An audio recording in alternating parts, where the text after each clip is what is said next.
My wife and I were living in Helena, and I was at Carr Allison, a law firm in town, and she was at Children's Hospital working in the NICU. And we had it all, quote unquote. We had the house, the white picket fence, the vision for what our marriage and what our family was going to be, the friends, the community. And then in December of 2010 is when I felt the pain in my stomach that I couldn't shake. And that was the first time that this pain wouldn't go away, and we knew I had to get to the emergency room. The surgeon was clear that when he opened me up, he knew it wasn't right. He's healthy, he's 26, we're newly married. Probably not. I mean, what would be the likelihood of it being cancer? So our surgeon comes out into the waiting room, and he said, Brad's stable, everything's, he's fine, everything's okay, but I need to talk to y'all. Would get a little more information every day, and I can remember the doctor coming in every morning in his rounds, and he would start talking to me, and I would somewhat cut him off and say, Doctor, is it cancer or not? And he would say, we don't know yet. Until about the 4th or 5th day when I asked him that, and he said, we know it's cancer. The white picket fence doesn't matter very much. He told us the possibilities of the type of cancer it was, so we started praying that it was one that was treatable. And about 2 or 3 days later, he comes back in on his rounds, and he says it's desmoplastic, small round cell tumor. He said, I've been doing this 30 years, I've never seen it. He said, there's 250 cases that have ever been reported, and I'm gonna get you to somebody who's seen it.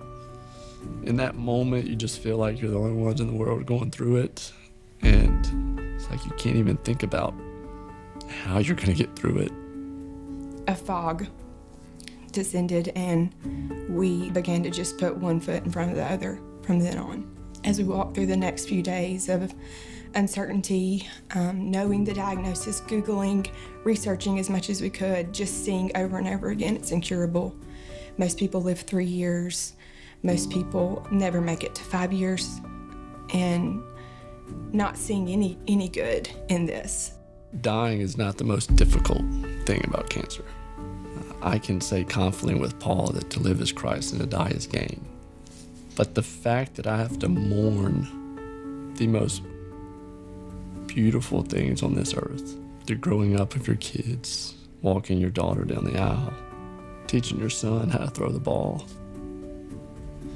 those are the things that are good, that are beautiful, that are righteous. When I think about those things, it breaks my heart, and I weep. But I just remember laying there, and as we somewhat composed ourselves, having the feeling of, it's gonna be okay. I'm driving home from Brookwood, and I'm driving through Homewood, and I see this girl, and she's pushing her little baby in a carriage, and I'm just like, look at her, God, just give me her life. Leave me alone. Give me her life. And I hear a gentle whisper of, but is that really enough? And I think that is really what he showed me is it enough for him to just leave us alone and give us what the world has to offer and give us an easy life? Or is it worth it to experience him in such a way that we hear the whispers of, I love you, and I'm enough, and I'm strong enough to get you through this, and I'm a place of refuge that you can continually come, and this world has nothing to offer you. God promised us he would be present, and he was present in that hospital. And he's been present every step of the way.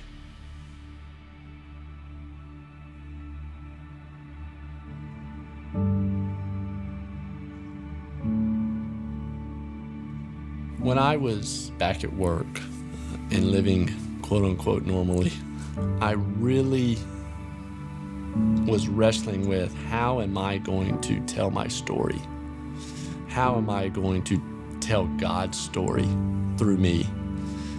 I feel like cancer really brought perspective into what's important. And what motivated me was meeting people in a very difficult place and shining a light in it, because I've been there. I've experienced that, and I want to share that in a way that somebody who hasn't been there just can't share it.